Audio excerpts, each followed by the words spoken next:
जब कब्र के अंदर एक मंजर आपको दिखाया जाता है, एक शख्स के सर पे फरिश्ता मुकर्रर है जिसके हाथ में बहुत भारी पत्थर है, वो उसके सर पे मारता है, वो पत्थर लुढ़कता हुआ दूर चला जाता है, सर इसका रेसा रेसा हो जाता है।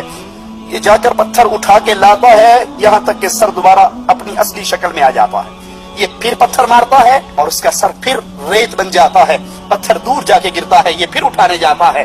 जिब्राइल कहता है, या रसूल अल्लाह सल्लल्लाहु अलैहि वसल्लम, क़यामत के क़याम तक इसके साथ यही होता रहे। पूछा, ये कौन है, ये कौन है, ये कौन है? अल्लाह तुझे तेरी रहमत का वास्ता हमें उस बदनसीब के साथ न बनाना, हमें उस बदनसीब की जमात में शामिल न फरमाना। कहा, ये वो है जो फर्ज नमाजों के वक्त सोए रहते थे, ये वो है जो फर्ज नमाजों के वक्त सोए रहते थे।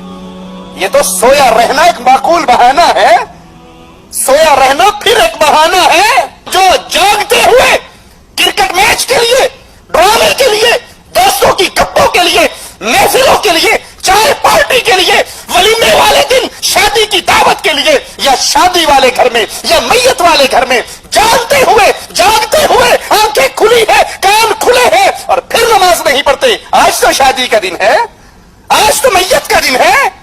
अरे मुसलमान का कोई दिन ऐसा नहीं जिस दिन में वो अल्लाह के अहकामात से आजाद